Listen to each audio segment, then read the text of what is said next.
Did I ever tell you about my friend who owns a Tesla? I'm surprised that you would have a friendship with a Tesla owner.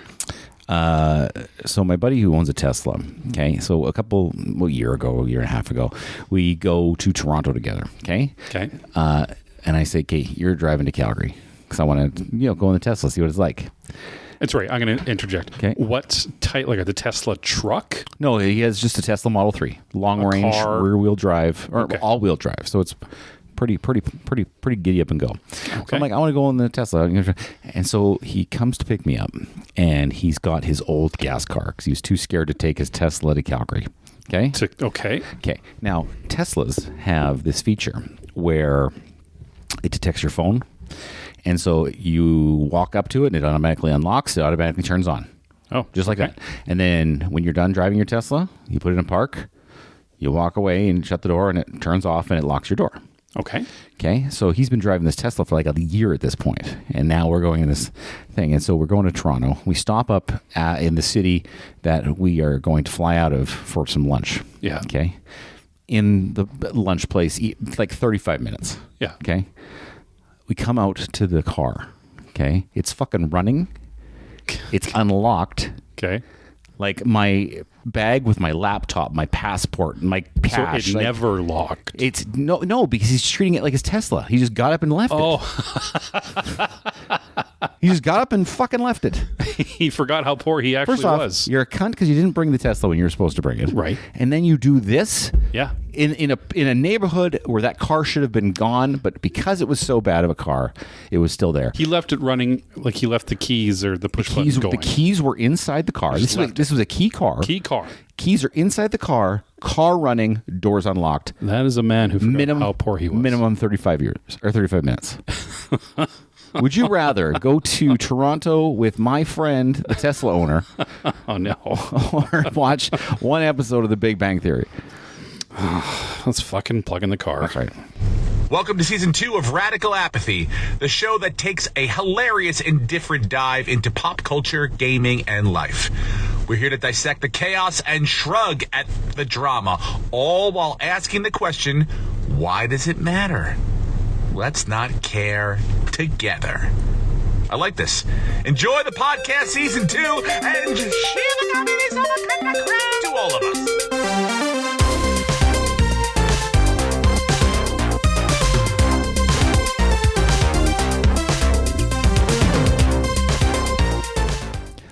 I wanna kiss you all over and over and again till the night closes in. Till the night closes in. Speaking of closing, welcome to Radical Apathy. Yeah, that's a good segue.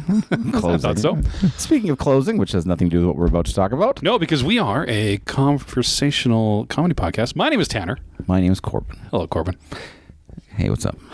How long has it been? How long has it been? Give the fans at home, how long has it been since we talked last? You said that, first off, people liked our last podcast. Well, I saw there was an uptake of individuals who would pull me aside, and it's always very conspiratorial that they listen. So it's always they grab you by the arm and they say, "Hey, just so you know, I listened to your podcast the other day." Yeah, and I said, "Oh, really? Okay." And like, yeah, and look around, just so you know. I thought it was pretty funny. So the question is this side conversation happening because we're a little controversial, or is it because they're embarrassed?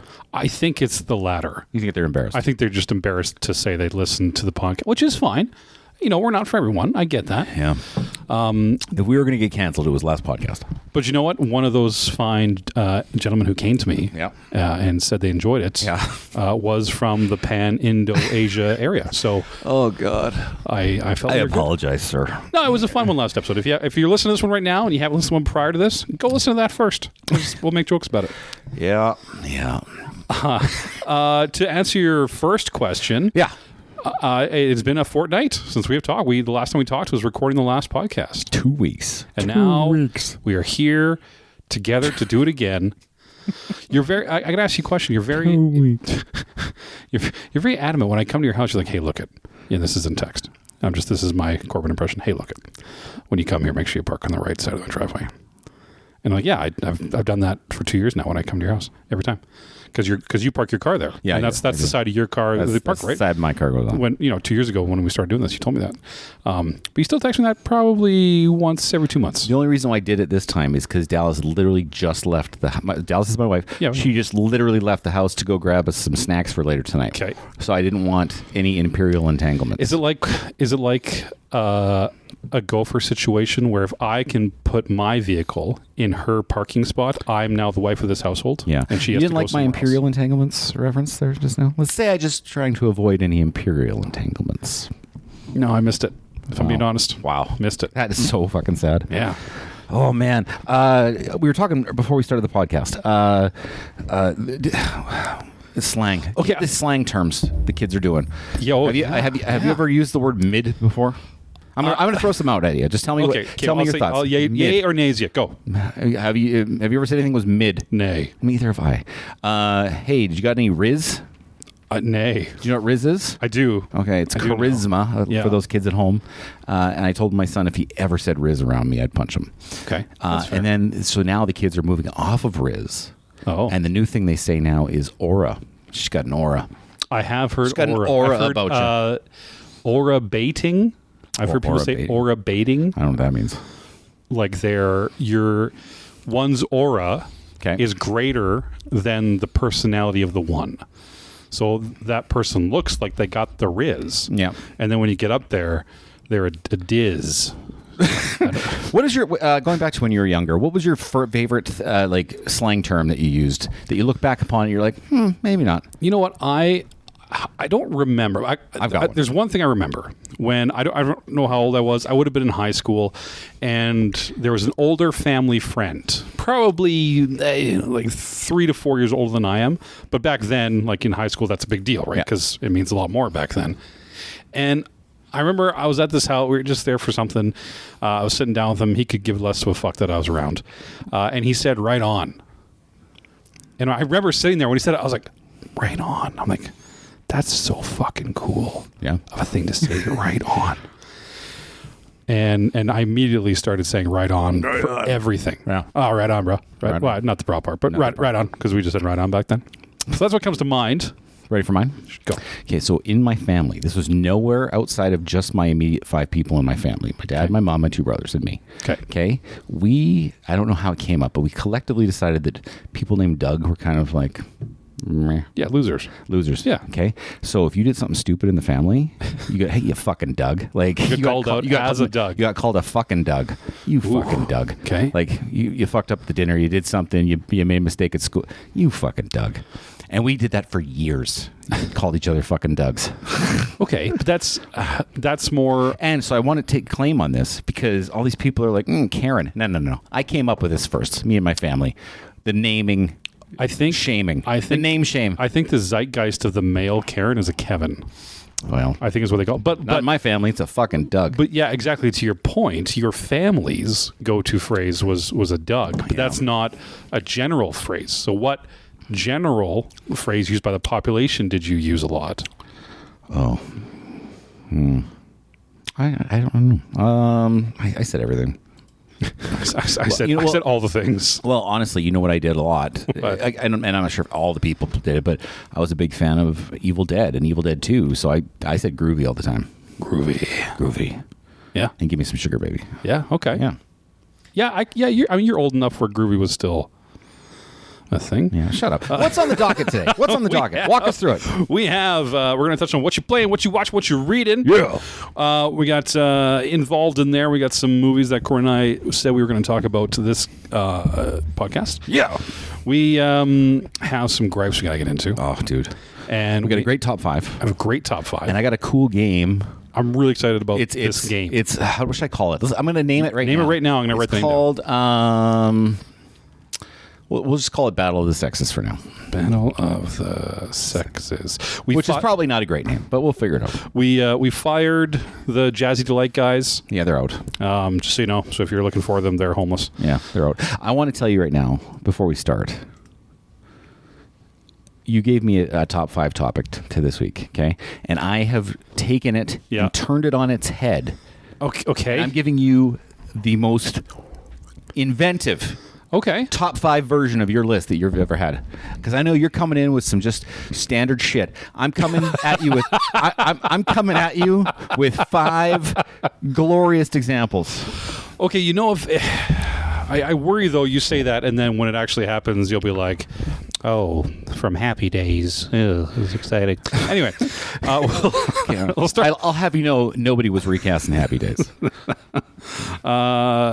We're going to start off with. I did watch Happy Days. That's how old I am. Well, I did watch. I knew the joke was going to land. Yeah. Okay, go. No, keep going. it was. No, we'll get into it. I don't give away top 5 yet, but go. What are we playing? What are we playing? Anything this time? I was on the Nintendo Switch today. Okay. And I actually downloaded 2 different demos of 2 different RPGs. Oh. One is called Elliot and the Magical Something or Other. What the fuck is it called? I don't remember. But it's from the makers of Octopath and the makers of Bravely Default. Yep. And so it's a new one coming out. So I downloaded the demo as a preview for the game when it comes out. Yeah. It's called, what did I say it was called? Something in the something. Elliot and the something something. Elliot and the Reese's Pieces. And then Sea of Stars is the other one I've downloaded. Don't recognize that one. A demo for. And then I'm going to choose between these 2 and then continue to crush them. Sea of Stars is the other. Both are both games out, or are they just straight up? Sea of Stars is, and then only the demo for Elliot is out. And they're both like Final Fantasy VII RPGs. Well, I think the other one's they're both kind of retro RPGs. Okay, both of them. Gotcha. And then I'm also deciding between Supergiant's other 2 RPGs that they came out with, Bastion and what's the name of the other one now? What's the name of the other one? Bastion? Because I got that on my Switch. Bastion and starts with a something. It does probably starts with something. I don't know. Bastion is fun. And I'm not going to say anything because there's a big point in Bastion where there is a narrative big twist. Like it's kind of the whole foundation of the game. Okay. And it will completely change the way you play the game. Okay. Did you like it? Should I play it? I think you'd like it. Yeah. Okay. What are you playing? Pop through it. I am playing, as of this weekend, the Battlefield 6 open beta that has come out from Battlefield 6. What pleasure do you get from open betas? I don't get that. Why would you want to do that? Because Battlefield as a series has been shitting the bed for the last 7 years. So go back and give them more money. Well, these are open betas, so they're free. Okay. Right? So it's like a demo, honestly. Yeah. But because it's a multiplayer, then they call it a beta. Yeah. The last ones have been awful because they tried to take an open warfare game and make it like Overwatch and Fortnite and Call of Duty and shit. And, touche. It was shit. And so far, so good. There's 4 maps out there you can play for free. It's over the weekend. You play with you're shooting shit. You play war stuff, right? Can I just ask you a question? No. And you can move. Okay, go ahead. Okay, explain to me who sees Battlefield, Helldivers, Siege, Fortnite. It's like it seems like it's all the same game to me. Like I get like talk me into one of these things. Well, it depends on what you want to do. I don't want to do any of them. Okay, well then I'm not going to. No, but if you had to talk me into one. Corbyn, if I had you there, if you were the last person on Earth that I had to play a game with, that hurts. I would probably angle you towards Helldivers because you would enjoy the comedy of it. Okay. Because it's very Starship Troopers-y and slapsticky, that thing. Okay. But like any game in the world, and I've said this multiple times, gameplay is king. It doesn't matter what coat of varnish it has. It doesn't matter what the story is. It doesn't matter how good the voice actors are. If the minute to minute, second to second gameplay sucks, it's dead. So that's what you got to beat. So this is open warfare. You can play different types of soldiers, and you're running around. There's jets and helicopters flying over and tanks blowing up that you try to fight, and you're capture points. You just play open warfare stuff. We got because I told you I'm doing a little twist on your top 5. Yeah, I'm going to do a twist on what you're playing right now. Okay, tell me in the last 5 months or 3 months or 2 months or whatever time frame you feel. Okay. What game did you start that you dropped the fastest? Like you're like, what I'll tell you what I'm not playing. Boom, and then drop there it the is. fastest. Yeah, that's a good question. I recently downloaded. I was hankering for some Star Wars, and I re-downloaded Star Wars Outlaws because they put a bunch of updates into it, and I thought, okay, I'll go back and play it. maybe 40 minutes. And I'm like, no, done. But you finished that before you did I did. No, that doesn't count then. So starting fresh? Yeah. I've been on a really good roll of finishing games I've started lately. Because usually I am that way. Usually I will start something. You'll start something finishing. Okay. Yeah, so far it's been okay. So far I've been pretty good, like in the last few months, honestly. Let me ask you this question. You got, okay, here's your free time. Okay? Yeah. 100% free time right here. Okay, 24 hours free time, go. Okay. No, let's say X amount of hours is free time. That's 100% of your free time. How much of that 100% is spent in video gaming? Okay, if the train from Boston goes at 9 o'clock. Yeah. Okay. On average, I'll say 40, so 45%. How do you feel the rest of the 55? By just wishing I was playing video games. Okay. If I side note, if I bite the same piece of cheek on the inside of my mouth again in this podcast, I'm gonna lose it.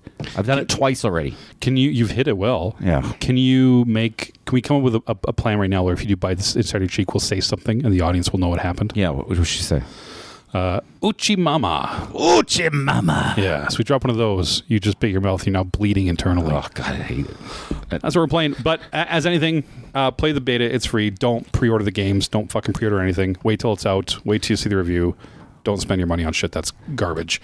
Because we've got so much to cover in the what you're watching. We do. I say let's leave that for last. And do what you're reading? What you're reading. Go for it. Take me away. I am on the third book of the First Law trilogy. Okay, that's exciting. It's all and it is coming called together. The Last Argument of Kings. Yep.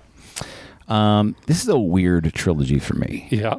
Because it's a trilogy that has the least amount of plot I think I've ever read in any trilogy or book series. Of interconnected stuff. Yeah, like the least amount happens.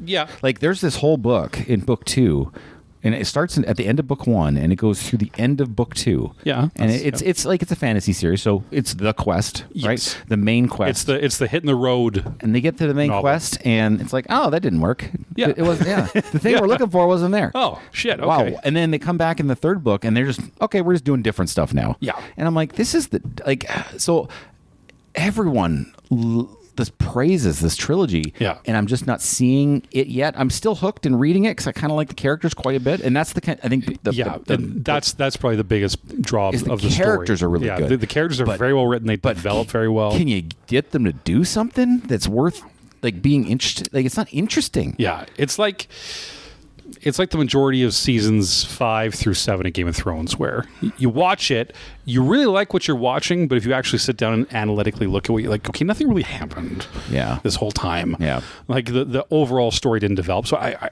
equate it to that. But the character progress is really good. How many, because it started as a trilogy, and then there was 3 standalone books in the same world that happened after the trilogy. Correct. And then another trilogy. That is a prequel, I believe. Is it a prequel trilogy? Yeah. Okay, how many of those 6 books have you read after the First Law trilogy? The only other books of Joe Abercrombie's that I've read was he made another series that takes place in much more Nordic Viking style lands. Okay. So completely different world, different universe that way. So I've read the first book of that trilogy, but I haven't read any other book that happens in the First Law series. But you did finish the First Law trilogy. First Law, yeah. All right. Have you finished the fucking Empire of the Vampire yet? Well, are you done? I'll get into what I'm reading. Hey, what are you reading? Oh, okay. So I have read the bottle label of the O'Keeffe's Working Hands Hand and Body Lotion bottle. So it heals and relieves extremely dry skin. 2-in-1 hydrates and restores. I don't know what that means. It's 2-in-1 hydration and restoration. Yeah, absolutely. I don't understand what that is. Yeah. But I have a question about it. So it says 48-hour relief. Okay. Of what? Right. So on the bottle, it just says 48-hour relief. Yeah. And then the directions, it says apply to skin as often as needed. So which is it? Yeah. Is it 48-hour relief, or is it implying that I do it once and I'm good for 48 hours? Or is it saying I can just continually pour it on my skin for 48 hours and feel relief? It rubs the lotion on its skin. Yeah. So, I mean, it's not necessarily a review of the product, but the storyboarding on the bottle itself was... Not a lot of plot, it sounds like. No, it jumped around. Yeah. Yeah. That's fair. Yeah, that's what I'm reading. I just want to point out. Sure. I've given you a omnibus of the Green Lantern, the greatest Green Lantern story ever told. Yeah. Haven't heard anything since. Yeah. I've literally recommended quite possibly the greatest fantasy book of all time. Yeah. And I haven't heard anything back. Yeah. Have you started either of these things? Oh, yeah. Can you give me and our good fans the update on that instead of the lotion thing? Well, that's what I wrote down for what I was reading today. It was pretty funny though. I enjoyed the bit. Yeah, I thought it hit. Yeah. Yeah. We'll come back on some point. I enjoyed the bit. Yeah. How far in are you? I'm at least a quarter of the way in both. Really? Yeah. Okay. Yeah. All right, we'll revisit this another time. All right, what are we watching? So there's 2 shared movies that we've watched. 2 shared movies. Okay, and then I've got a third movie that I'd love to talk about. Yeah, I've. We'll talk about the third when we get there. We brought these up last time. First and foremost, we have now both seen the Fantastic Four, maybe a week late on how these come out. However, let's talk about it. Let's talk about it. What we watching? Okay. Fantastic Four. Did we talk about Fantastic Four at all last time? No, because we said we're going to hold off till we both saw it, because I was seeing it that next day. So here is my take on Fantastic Four. I've hated Fantastic Four for 47 years. I don't think they're cool characters. I think they're boring. I think they're there's nothing interesting about them. Yep. All the other Fantastic Four movies have sucked. Yep. Every comic I've read with a Fantastic Four character in it has sucked. This movie might be like a top 6, top 7 Marvel movie for me. Interesting. Yeah. So what is the difference? They went back to their roots and just made a really good. They made the characters good. Yeah. They made the characters good in this one, and the actors were really good.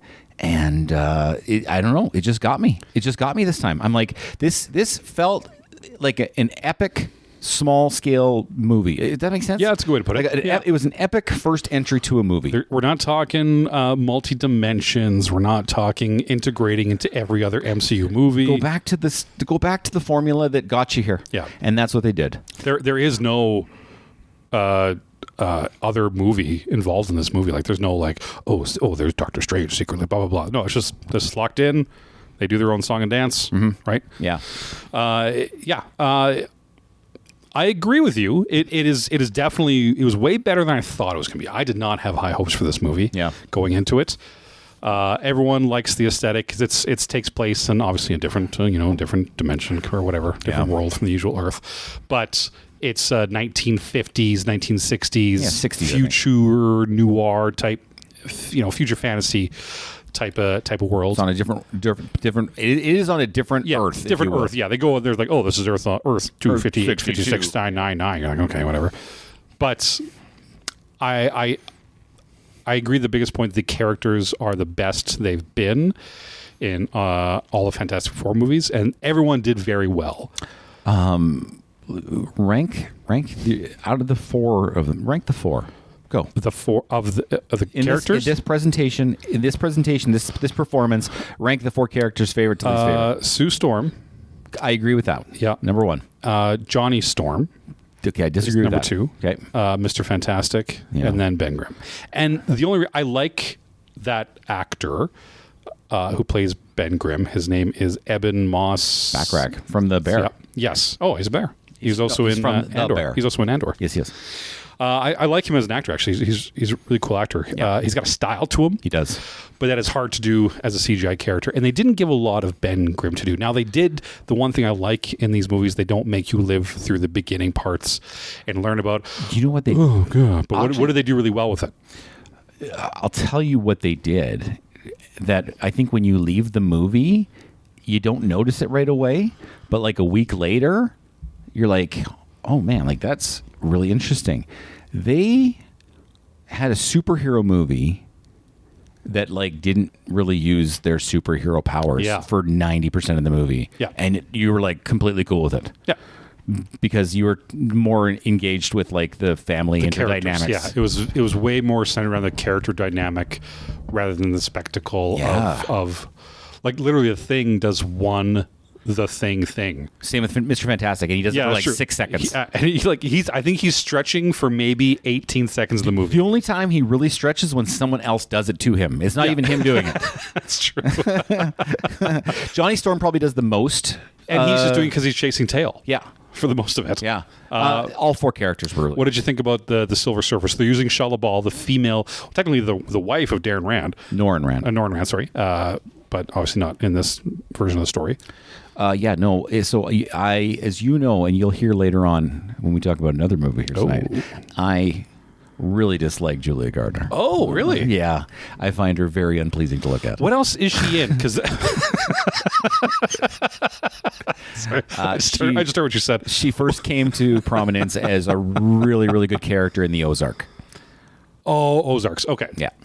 Yeah, because I don't remember seeing her in other things. But I felt the character, like the Silver Surfer's character, was fine. Oh yeah, the character was great. Yeah. The stuff they did with the character was great. Yeah. Even Galactus was really good. Galactus easily the best Galactus. Such a better it was a villain you didn't need a deep story on, but it was a good story. But it still felt intimidating. Yeah. Like he was an intimidating villain. Yeah. Compared really to all the other ones, like I'm a cloud. Can I say really quickly, side note, remember we talked last time about Superman? Yeah. Fantastic Four CGI was a billion times better. 100 times better than the Superman movie. Yeah. I 100% agree. I just don't understand what DC's doing with their CGI department. It made me...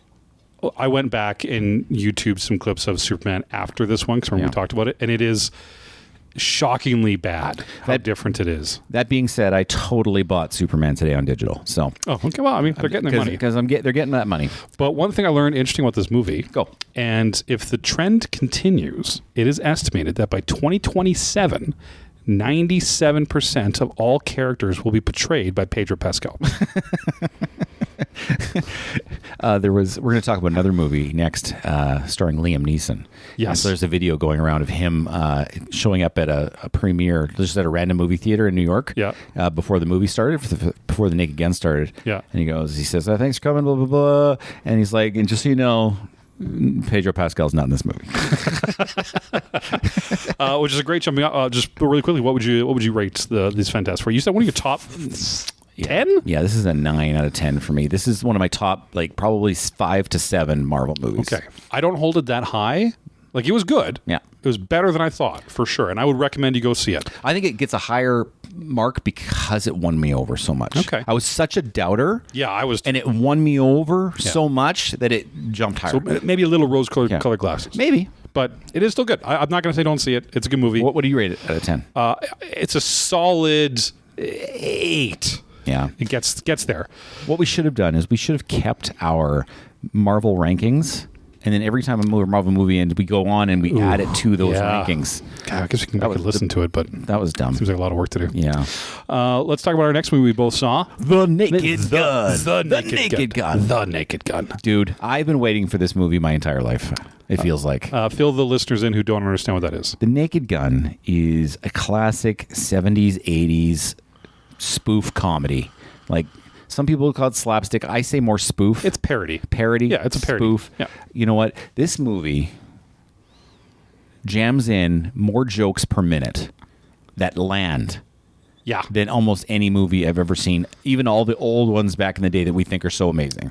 And it's been how long since you've gone to a movie that not only leans that hard into parody humor, but also goes to places with the humor that no other movie would touch nowadays. Yeah. Right? And it's still funny.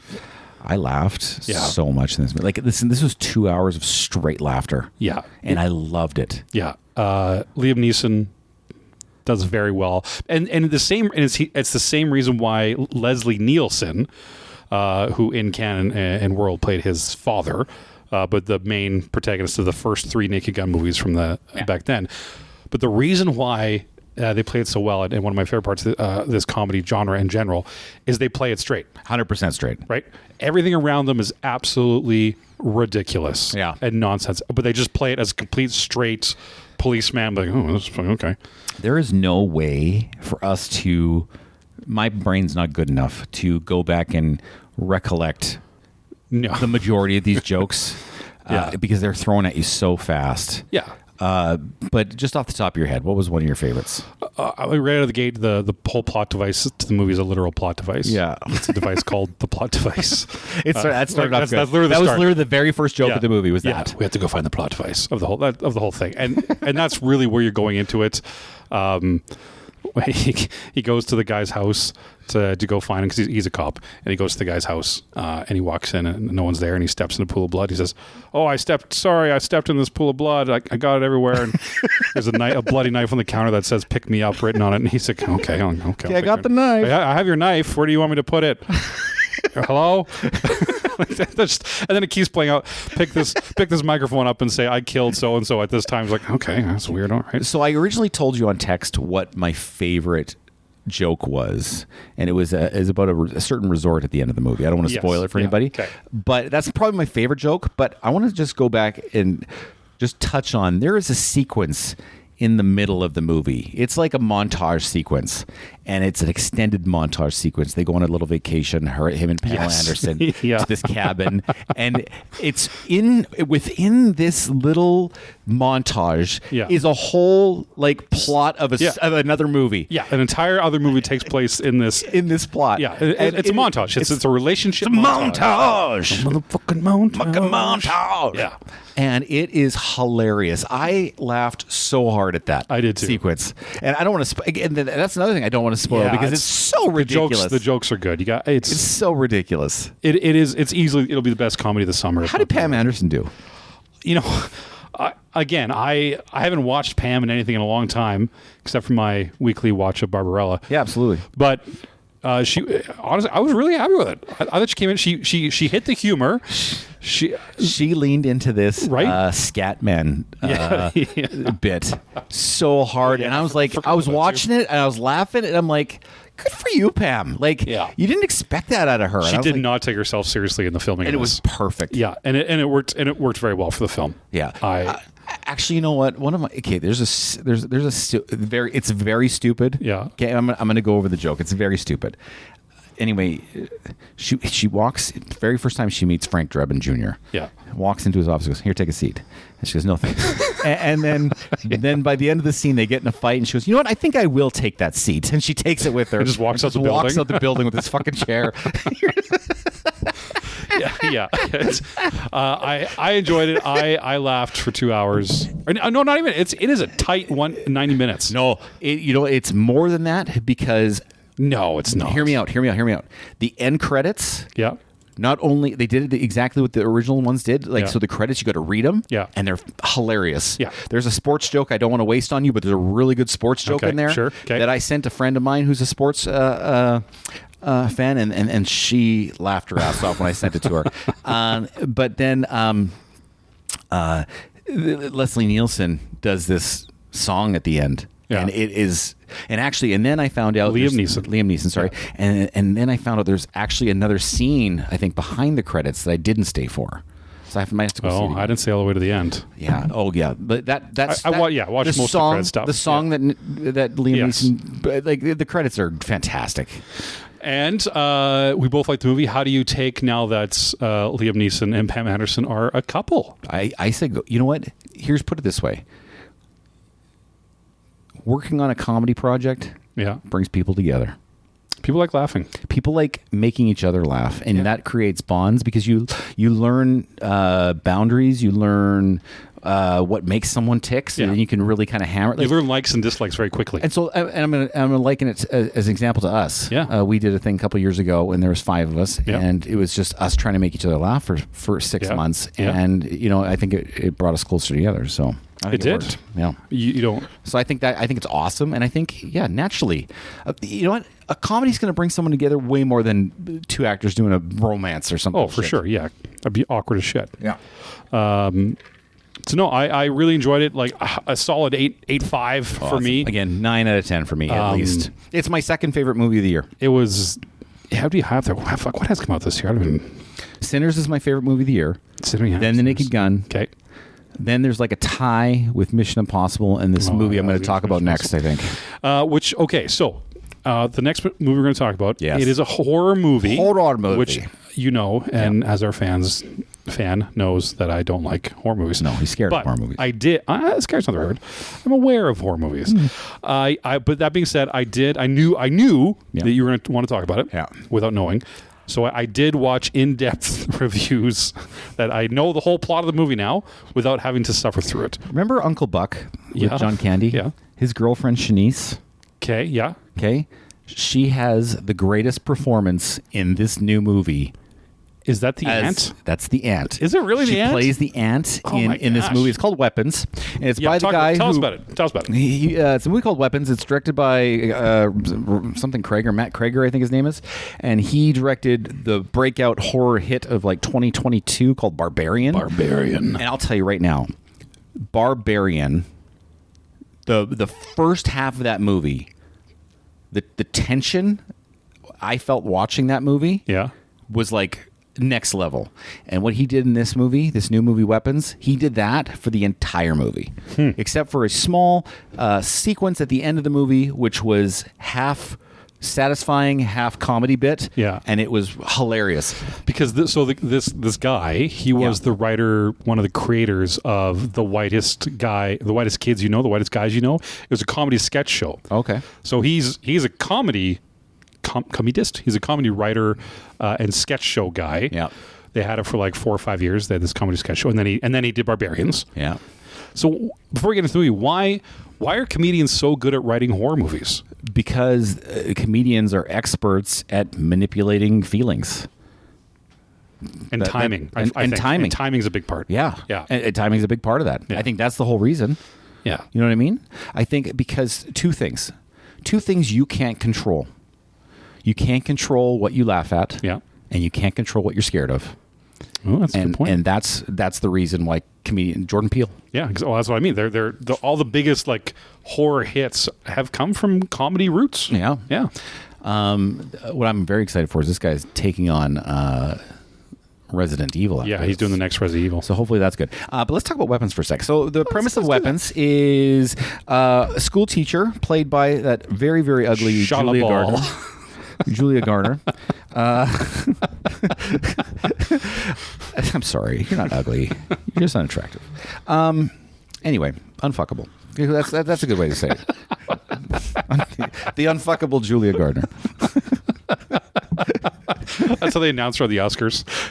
It's like the unsinkable Molly Brown, but it's the unfuckable Julia Garner. Oh, I loved her in that movie. She's so great. She's so unfuckable.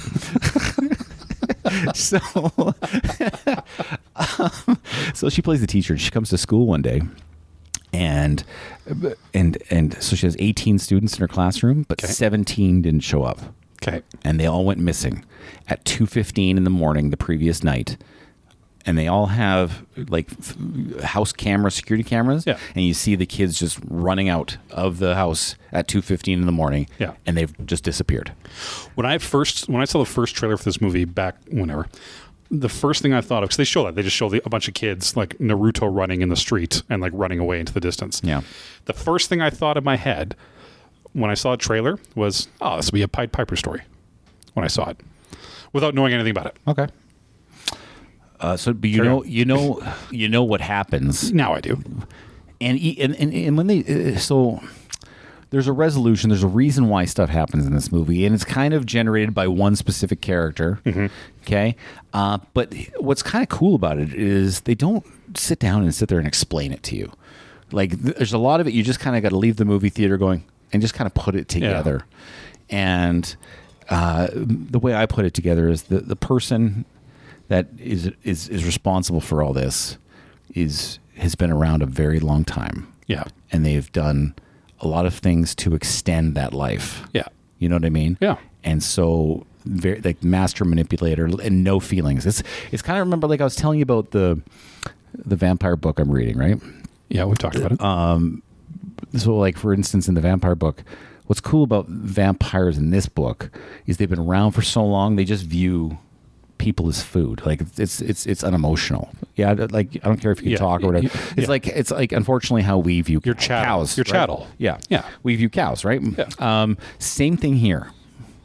Yeah, it's not evil for the sake of evil like Pennywise. Yeah. It's just I got to get this thing done. It's almost more eldritch in the fact that the thing doesn't even worry itself with I've got to get this thing done, and unfortunately, this is how I got to do it sometimes. So I know you don't like talking about the unfuckable, but what's the characters themselves? Thanos is in this one. Yeah, what's cool is, first off, Josh Brolin needs to be in everything. Second of all, why is Pedro getting it all? Why isn't Josh Brolin in more stuff? Yeah, he was supposed to be Pedro in this, but did you know that? True story. No, he was. Shut up. 100%. Check it on your Googles right now. It was supposed to be Pedro Pascal, and something happened, and Josh Brolin took it over. Yep. Oh wow.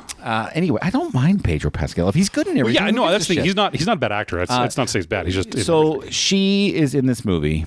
And you're like, oh, she's in this movie. And so you're watching it. But then they do a huge favor for you. The movie's broken up into like 5 or 6 chapters. Okay. And so she's only really followed in the first chapter and then kind of revisited later on in like the last chapter. So you get to follow 5 different characters' paths that kind of overlap and cross, and you kind of figure out. And it was a really good like story mechanism because you only get pieces of information as you go along, and you don't know what's happening. And that just kept the tension like at an all-time high because you did not know where it was going. And it lets you reset, right? Because if you build tension too long in a movie, you will exhaust the audience and you'll lose the back end. But if you build, and then drop, like to the like when this one they started. Okay, we're going from a new. It's the same story, it's the same day, but now we're looking at it from a different character perspective. I actually will disagree with you slightly here because I felt like the tension just bled over into every one. Because of those.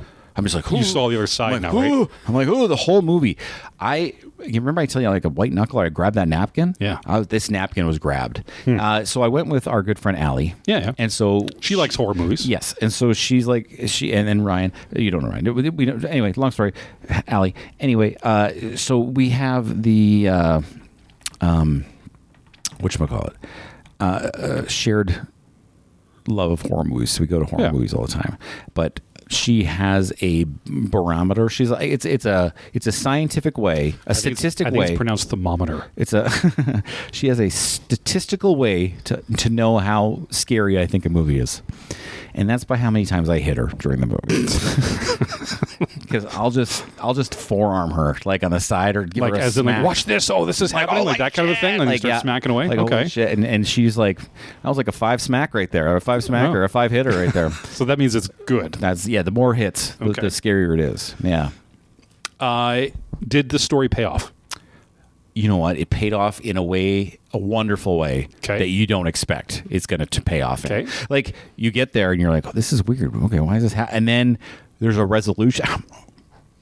What was that thing I was supposed to say? Cucamonga or whatever. Oh, the Cucamonga! The Chuchamongas! I just bit my fucking lip. Oh, the cheek again. Chuchamongas. Anyway. Oh, Chuchamongas. Anyway, and then there's this resolution to the story that you just don't see coming, and it is one of the most gloriously funny things. The whole theater was just laughing their ass off. It was so good. And is it cathartic then? Because you're like, does it release that tension? Like, does that payoff hit you? Yeah. Yeah? Yeah. Because the way it resolves is just so unexpected and so like it's not unexpected. You're like, you totally expect that is going to happen. Yeah. But the way they do it. Yeah.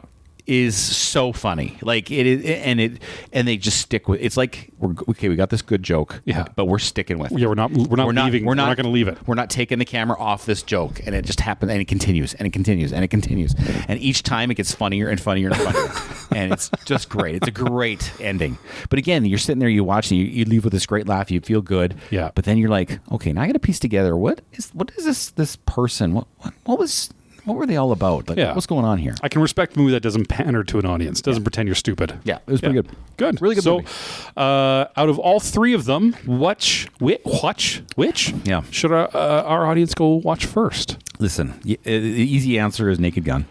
And it's because, like I mentioned before, this is, in my opinion, it's the most important movie of the summer.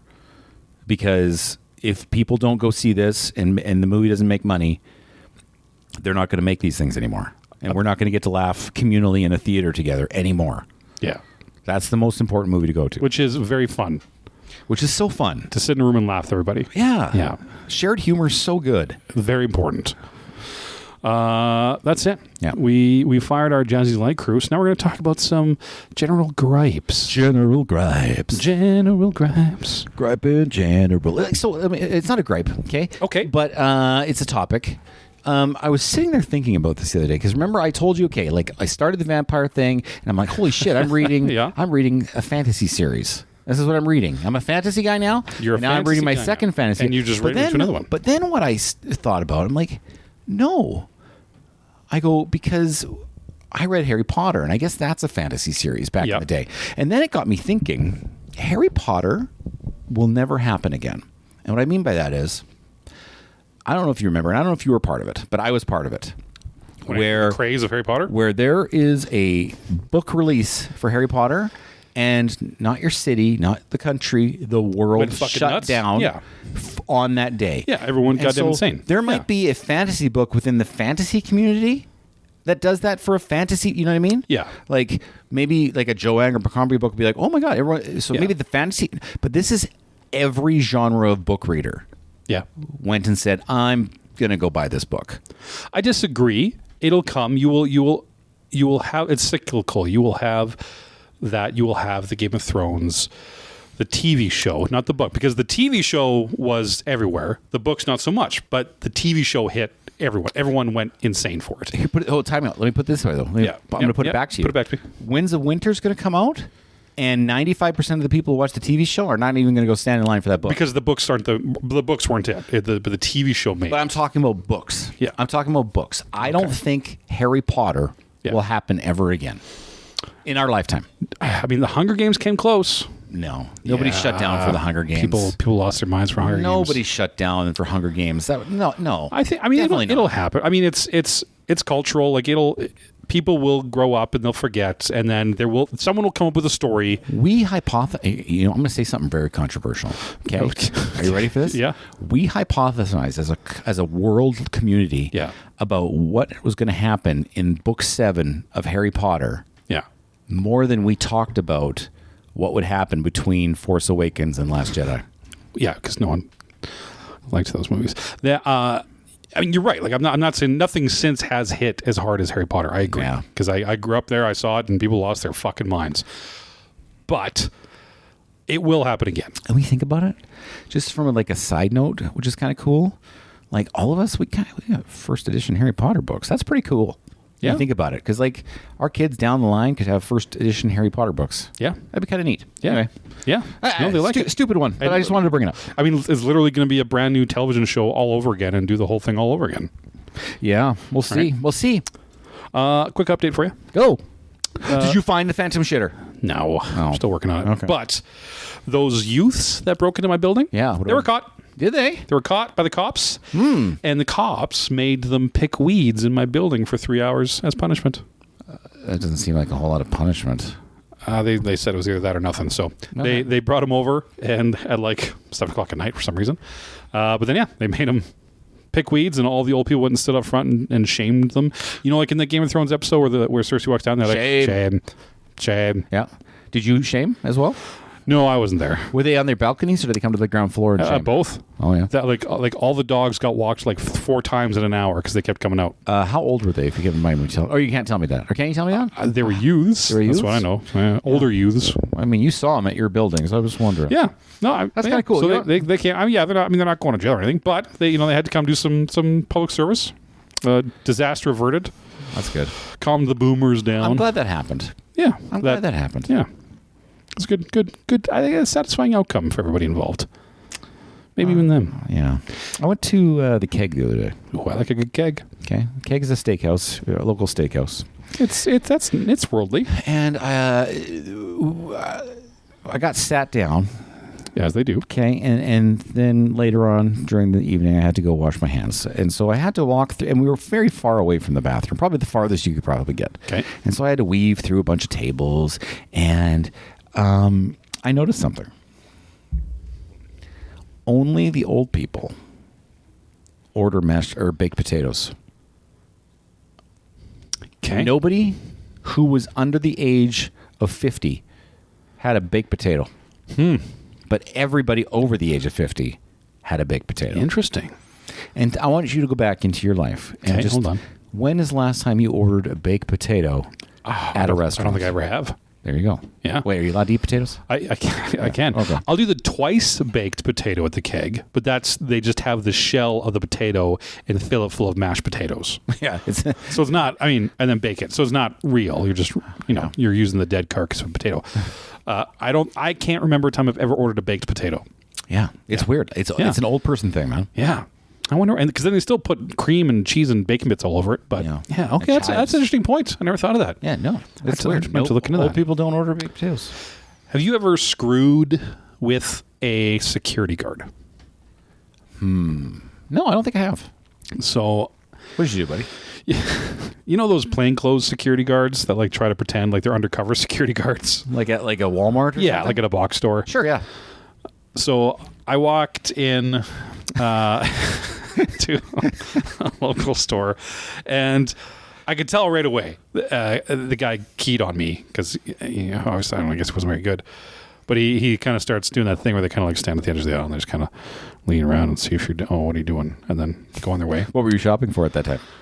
What was I going to get? I think I was going to get nose strips to help me sleep so I don't snore. Because I'm just an old man that does things. So, but I saw this guy, and I had time to kill. So I said, okay, let's see how long he'll follow me for. I like it. And so that's all I did. I was probably starting to act silly for the reason of it, but I would go down the aisle, I'd look around, I'd look side to side, like I'm scoping it out, and I could always like, oh, that's going to happen. Looking up in the air. Yeah, it's going to happen. And then I'd put it back and then walk to another aisle. I'd go down the way and I'd wait for him to catch up, and then I'd look around, like, oh, maybe I'm going to take pantyhose. Oh, no, put it back. And so I probably wasted about 30 minutes of this guy's day. Yeah. I don't think I scared him or anything, but I got a lot of happiness doing to that. It was a nice kill of time for me. What I would have liked you to do, and you may have done it, is pick up an item, and then let's say he's to your left at the end of the aisle. Yeah. Pick up an item and then quickly pivot away from him. Yeah. And then walk. Yeah. And then just then start touring the store for like a half hour. Yeah. And then come back to that spot and return it. Like, yeah. You know what I mean? Like, just like, oh. I did think about moving things to screw with him, but I was like, this guy seems so jacked up. I think as soon as I walk out of the aisle with something, he's going to jump on me. Yeah. So I would look at something, but I'd always put it back. Yeah, I got to tell you, a long time ago, my college girlfriend was one of those people. And she's like, hey, do you want the plainclothes security people? Yeah. Okay. And she's like, hey, you want a 4-week job or whatever? And I'm like, sure. And two people that we both know also did this job at there. And so I was working with them. Oh, okay. Okay. That was and can we say what store it was? It was Eaton's. Oh, an Eaton's. Yeah. How very patriotic of you. Anyway, so I'm the fourth guy. Okay. Okay. I'm the fourth guy on this crew, this hit crew. Yeah. Okay. And the seriousness that the other three had about this. Come on. All I did was show up to this temporary job that I didn't really want. I only did it for this reason or whatever. And all I did was laugh at them. Every time they said something, I'm like, you guys are ridiculous. Like are we talking like SEAL Team 6 type of thing, or like Mission Impossible? Absolutely. They're in the roof, and there's like slots in the roof that they'd peek through. No, there isn't. I'm dead serious. You can ask them. They're hiding in the roof. When you see them next, you can ask them. Oh, my Lord. You know two of the people that I'm referring to. And they worked at Eaton's, and it was the most lame shit I've ever seen in my life. I'm like, oh, God, this is such a stupid job. What do you get? Like, we have eyes on the tango going into produce. I'm going to put myself at risk to stop this person from stealing a fucking CD. Like, no, I'm not. This is stupid. Take the CD. That's funny. I like that. Yeah, that was a long time ago. I'll tell you about who they were after. Okay. What it was going to say. I had two things happen in the same instance at 7-Eleven. Okay. First, I go into the 7-Eleven. Okay. Yeah. And I go and I buy whatever, like a couple bags of chips or something like for the kids. Yeah. Okay.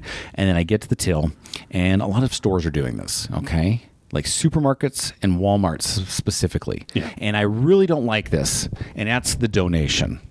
Okay. Yeah. I don't like the donation, not because I don't want to give a donation, but because I don't want to give your stupid corporation a tax break on my dime. Okay. That's why I don't like it. Yeah. If I'm going to donate, I'll donate to something I want to donate to, and I want the tax break. I don't want to give you the tax break. Yeah. So first off, I'm annoyed that 7-Eleven is asking me for a donation. You want to donate? No, I don't want to donate. No. And I push the button and they say no. Angrily pushed the no button, and I took my stuff and I walked out. Then there was this lady along the wall of the building, and she's standing there. And, okay, so this is where this is a little what's the word I'm looking for? This is probably uncouth. It was probably a little uncouth of me. Okay. Anyway, so she asks me for some change.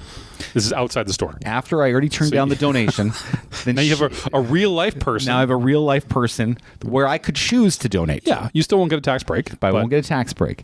Okay, so this happens like literally 20 seconds apart. Okay, so you're already fired up. I'm already fired up. Okay. I'm already fired up. What are the people who work out when they're like too worked out? What's that called? Why would I know that? I don't know. There's a word I'm thinking of. Anyway. So she goes, "Can I have some change?" And I turn to her and I look at her and she's got a cell phone in her hand. Oh. And I said to her, "You got a cell phone?" And she goes, "What?" I'm like, "What would who's paying your cell phone bill?" And she didn't. I'm like, "Yeah, I'm not giving you anything." And I walked away. So that was my 7-Eleven experience. You have a cell phone. I'm like, "You have a cell phone?" Like, she's sitting there surfing on it while she's asking me for money. Yeah, that's lazy. Get out of here. At least the fake people who ask for money, they go all out. They buy crappy shoes. They go make a sign. They sit there. But get out of here. What do you got? I have they involve gripes because there are going to be stories out of them. But I have questions for you, please. Okay, what is the closest you've ever come to dying? Oh, yeah, I was in a rollover accident once. Really? Yeah. Tell me about it. Yeah, no, I went down to Whitefish, Montana with my aunt and uncle. They took me and my cousin. I was like going to hang out with my cousin. Yep. And on the way back, we got into a rollover accident, and they were driving a Bronco. It just all of a sudden I was rolled over, and I wasn't hurt in any way. Really? No, I was upside down. I unbuckled my thing, and my parents somehow, like the police officers, somehow contacted my parents, and they met us at the accident scene. And I just, I'm like, yeah, that happened, and I drove away, and I didn't think a thing of it that day. I'm just like, it just happened. Was it like bad driving? But looking back on it, I'm like, that's the closest I've been to dying. Oh no, that's not the closest I've been to dying. Okay, here we go. I've told you this story though already. Remind me. I worked in Waterton Park, Alberta, which is a national park. And anyway, there was this girl I liked. Okay. And you got to remember, you've met me before today. I am not outdoorsy. No. Okay. No. So you're not attractive enough just to approach women and talk to them. You gotta have something else on the go. That's fair. Yeah. And so she was camping up in the hills somewhere. Okay. Okay. Oh. Okay. Yeah. Remember this? Yeah. Okay. Yeah. And long story short, I worked a late shift till like 9 or 10. It was dark. Yeah. By the time I was done. And I'm like, I'm going to take some booze with me and I'm going to walk to her campsite. And I walked in the dark in the woods by myself to this thing that I didn't really kind of know where it was. And after I found her, and she's like, "You fucking idiot! Like, what are you doing?" And I'm like, "I don't know. I'm 20. Like, what do you want from me? Like, I'm an idiot. I'm an idiot. What do you?" And so so she's like, "You could have been fucking jaguars, cougars, or whatever the fuck." And she starts listing all the ways I could die. Yeah. And so then I'm like, "Yeah, okay, that was dumb. Why did I do there probably was something watching you out in the woods. Oh yeah, for sure. Yeah, for sure. I should have been dead. Okay, that's a good one. What about you? The closest I could come to was probably the concrete truck story. I was young. My father was a concrete man for most of his life, and there was the Canada Day Parade in the town I grew up in. Okay. And what he would do is he managed one of the concrete companies, and they would decorate a mixer truck as a float. And they would drive it. They had the poof balls all around it, blah, blah, blah. And they were decorating it at the shop, and I would have been maybe 10-ish. And I was sitting high enough on the truck putting these little poof balls on. Maybe... Can you describe the poof balls? Yeah, it's a little fluffy, plasticky, like colorful... what a clown would wear? Yeah. Okay. But a little frilly plastic thing you stick on a float. Oh, gotcha. Okay. I'm maybe 11 feet off the ground. Okay. Sitting there doing it. And someone, who, if not my father, hands me a can of orange pop while I'm doing it. So I have this can of orange pop. Whatever happens, I fall. and we're inside the shop of concrete floor. So I'm going 11 feet down. He says he sees it. He tries to reach over, but he can't get to me in time. So I hit the dirt, and my head's going right to crack on this pavement. But I dropped this can of orange pop out of my hand. I didn't open it. It lands on the ground, and my head directly hits this can of pop, and the can of pop explodes everywhere, cushioning my skull, and I get up and I'm fine. That is the greatest near-death story ever. Yeah. Orange pop. Probably, if not death, definitely some brain trauma. My soft, supple skull. I'm a self-preservationist. I will literally not do anything I think that'll even remotely come near death. Like there's so many experiences that I just won't do because I'm like, if there's even like a 20% chance I'm dying, I ain't doing it. That's fair. That's probably a smart way to be. Yeah. Yeah. Like I would never go windsurfing, bodysuit jumping. I don't go in the ocean. Jaws is in there. That's true. He's fucking waiting. He's got your name on the list. For me. Yeah. I didn't do any of that stuff. Yeah. I respect question. that. Good question. Yeah. Good question. I saw a guy with a beard the other day. Okay, fair enough. But no mustache on the beard. Oh, just the chin. Do you know these guys? Yeah. No, not just the chin, the whole face. Yeah. And then just nothing over the lip. Yeah. It is the most ridiculous looking thing. Was this person a Hutterite? They were not. It's a common Hutterite. They were not. It was actually, at this point, was an African-American gentleman. Okay.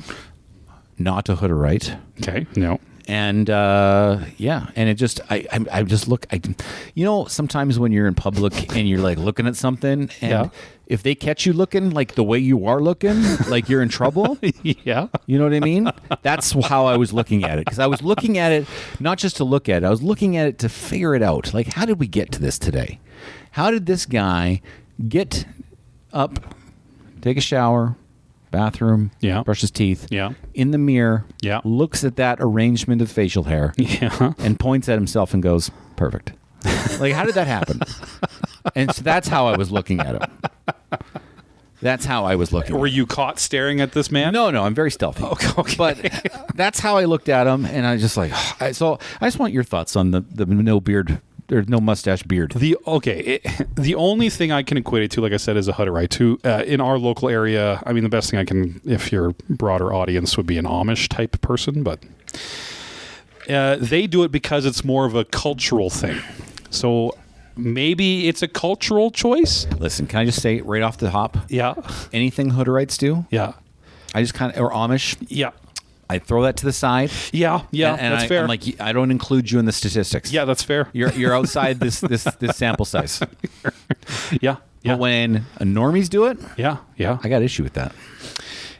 It's it's a statement, man. Yeah.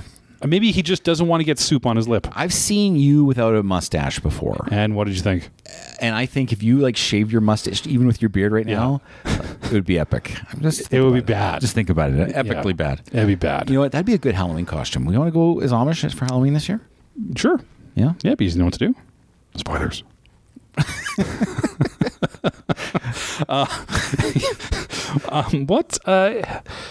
What historical event would you most like to have experienced?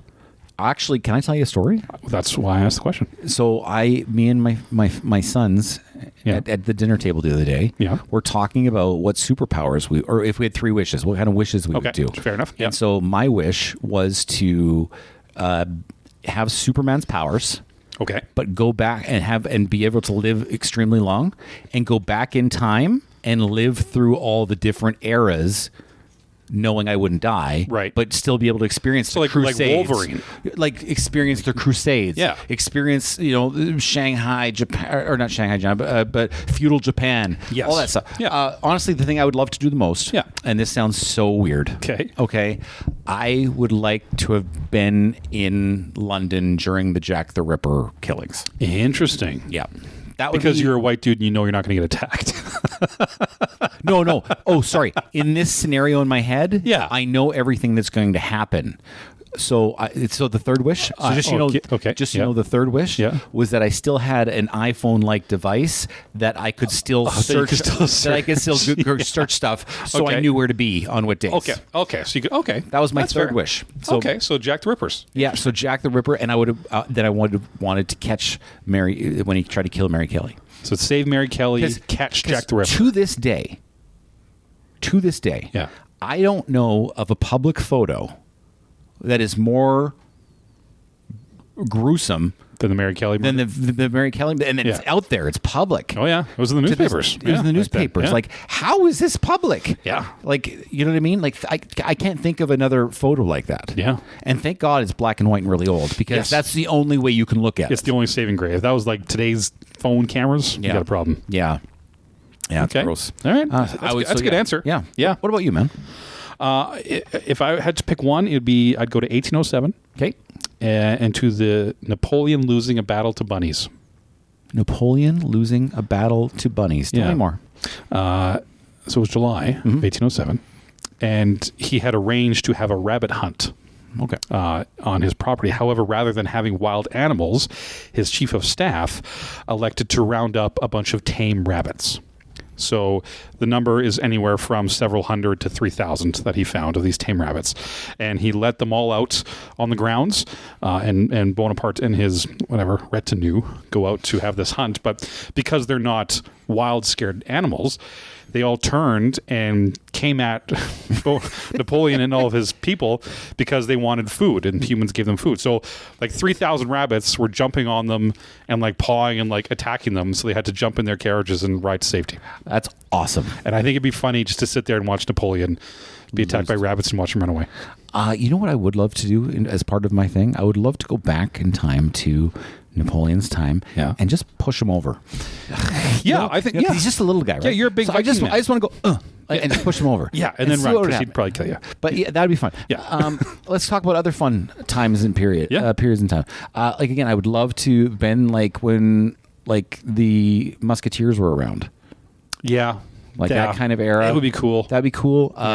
Athens, Greece, when like the first Olympics were happening. Yeah. I would love to have been in Italy during the gladiators, or during the big artistic, all the artistic movements and the sculptures. And I would have loved to see cities being built, is what I would have loved. Alexandria, the library. Yeah. Things that are long gone that would have been epic at the time. I would have loved to see how the pyramids were made. Yeah. You know what I mean? I would have, those are things that I would have wanted to go see. And then, most importantly, I would end up in New York in the early 1900s. For a little trench coat Brooklyn accent? I just know, because like, keep in mind, I'm invulnerable. Nobody can kill me. So sorry, I forgot about that part. I would go in and I would like, at this point, I would just be accumulating wealth over this entire time, and I'd buy like something really cool in New York, and that's where I'd live. How about like 3 floors in the Empire State Building? Yeah, something cool. And then you own that forever. Yeah. That's like a Highlander, right? Yeah. They buy things and they inherit it, quote unquote. Yeah. Yeah. That's a good movie. Good stuff. Highlander, good movie? Is that what you just said? Yeah, I like the Highlander movies. Really? Yeah. The Quickening? Well, the Quickening is one of the worst movies ever of all time. I liked Highlander and the TV show. Because I grew up with the TV show. I actually didn't mind Highlander 3. Was my first intro into Highlander. Highlander 3 with Mario Van Peebles. That was a good one. Van Peebles? Yeah, Van Peebles. Van Peebles. He played the bad guy in that movie. When else is that person in? Jaws the Revenge. Yeah, but in the first Highlander, the bad guy is Squidward. No, Mr. Krabs. Really? I don't know who plays Mr. Krabs. The bad guy in Highlander. Well, now I know that. Okay. Yeah. They're coming out with a new Highlander movie. With? I don't remember off the top of my head. I do. With our boy. Our boy. Yeah. When he reloads his arms. Yeah. I don't know what we're talking about. The fucking Mission Impossible guy. Tom Cruise. No, reloads his arms. Tom Cruise. The Witcher, but not The Witcher anymore. Oh, Henry Cavill's gonna be yeah. He can't act. You can't act. But you know what? Christopher Lambert couldn't act either. That is true. That is also very true. You know what? If you think about it, if you go top like 5, there can be only one worst actors. Like you're like looking at him, you're like, that guy's in a movie. Like Christopher Lambert's like got to be top. And he was 3. in a lot of movies. Yeah, like he was fucking making money. He's got to be like top 3 worst. He was actors. not bringing much to the table. Like Arnold Schwarzenegger came across the pond. Yeah, and he's like Oscar winning compared to Christopher Lambert. I got nothing else for gripes today, sir. Well, my dear friend, that is going to take us to a fun little thing we like to call Top 5. Top 5.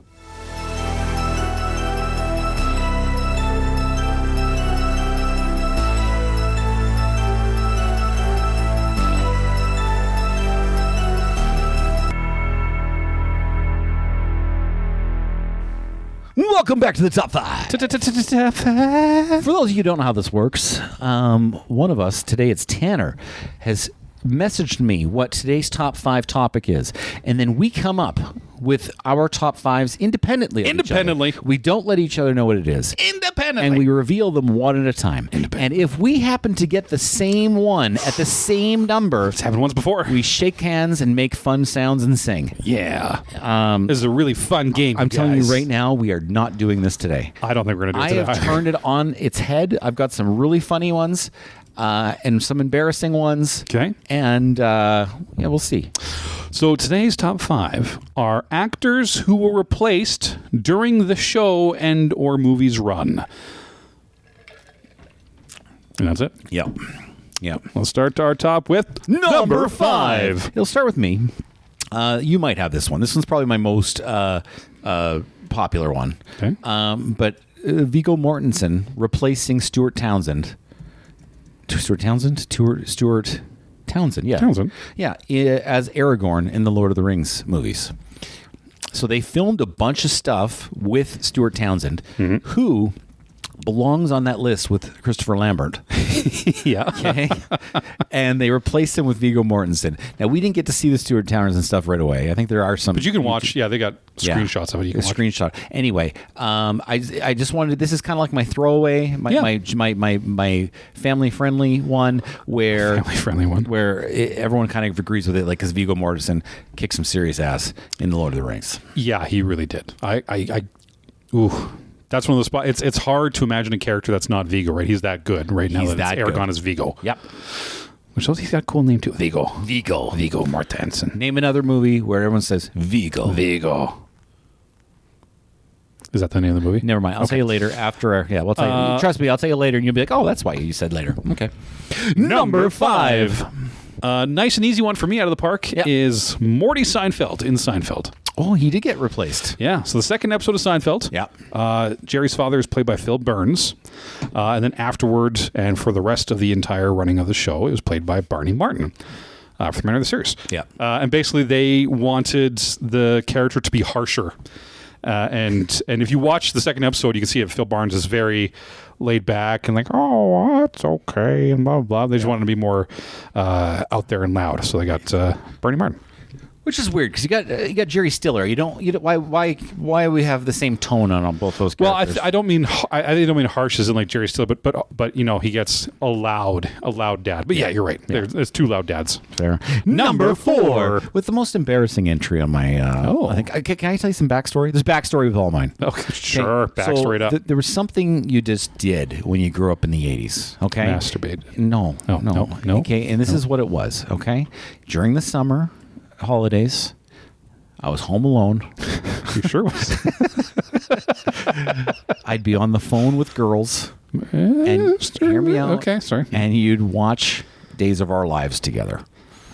That's what you did. What? In the 80s. Come on. Listen, you didn't grow up in the 80s. I did. This is what you did in the 80s in the summertime. Okay? You watched Days of Our Lives on the phone with the girl that you were talking to that summer. That's what you did. Okay. That's. I know it sounds stupid. Sure. Yeah. Okay. No, I'm with you. Okay. Anyway, there was this character named Bo Brady. And he was like this really cool dude. He had the big dark hair, fluffed hair. Yeah, I know Bo Brady. Motorcycle helmet. Hello. And he was on the show for years. Yeah. I spent so many summers talking to girls watching Bo Brady. Did they enjoy Bo Brady? Yeah. Very, very popular. Yeah. And then one year, this other guy comes up, and they're saying this guy's Bo Brady. Yeah. And I'm like. And I'd be on the phone. I'm like, who the fuck is this guy? And I got 2, who the fuck is this guy? entries on this list, by the way. But the first one, Bo Brady. Brady. When they replaced him on the show, was there a weird soap opera reason why he looked different? Like, they put your brain in somebody else's body kind of thing? Back then, there was no internet, so you didn't know the reason. But the reason was they couldn't come to a contract. He went to a different soap opera, and they brought a new guy in to play Bo Brady. Interesting. Yeah. But in the story, it was seamless. They just said, no, Bo Brady now. This is Bo. It was completely seamless. And we all thought it was bullshit. Yeah. Because the original Bo Brady, he was the guy. Yeah. And now he's playing that same guy on a different show. And now he's playing somebody else that looks like Bo Brady on a different show. Probably talks like Bo Brady. And he sounded like Bo Brady. Yeah. Anyway, we didn't like that. But then later on, a couple of years later, that Bo Brady came back and everybody was happy. Oh, a return to Bo Brady? And he finished the show until he stopped doing it. But there was only been the two Bo Bradys. Interesting. Yeah. How many times do we say Bo Brady? Bo Brady. Bo Brady. Bo Brady, Bo Brady, Bo Brady. Number 4. Mine, we talked about a couple times today already. Oh. The Mountain from Game of Thrones. Oh, yeah. He got done like 3 times. Thrice. This is a thricer. Yeah. Season 1, Conan Stevens, who showed up, who looks the most like the Hounds actor. They actually seemed like siblings there. And then Ian White for Season 2. And then from Season 4 onwards was Hap Bjorn Julius Bjornsson. Yeah, the heavy lifter guy. The big dude. You know what? The later seasons didn't matter because he was always wearing a helmet. Yeah. And then when they did show his face, he was a zombie. He took it off, and he took it off to fight his brother, Pedro Pascal. Oh, he did do that, yes. Yeah, to do I think, again, with Pedro Pascal, because he was in it. You can blame Game of Thrones for Pedro Pascal, pretty much. We probably should. Yeah. But I'm going to say, I'm on Team Pedro. I like him. Which mountain did you like the more? Because the Season 1, he did talk and have his face going. Yeah, see, the other ones... Season 2, Ian White wore a mask the whole time. Don't even remember what he looked like or sounded like in Season 2. So I'm going to say Season 1 only because he's the one who had personality. Yeah. But the real answer is like the last guy because he was awesome. Yeah. Hap Bjorn Julius Bjornsson. Yeah. Number 3. All right, so this is, again... Okay, so I got 2 more... one more. Who the fuck is this guy? One more entry. This is not it. This is kind of more like, I see what you did there. And that is, so again, I'm not cheating exactly, but I'm kind of cheating. Okay. Everyone loved the movie Speed.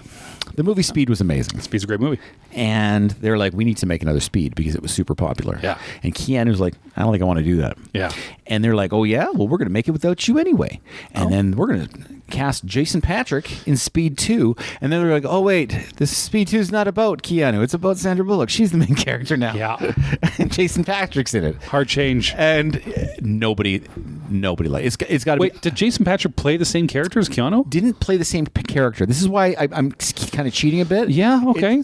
But the problem is because nobody went to see Speed 2. Yeah, that fair. people assume it was the same character. But they're like, I don't want to watch this. Okay, I'll let the audience decide if that's a correct one or not. You're going to hate number 2 if you don't like this one.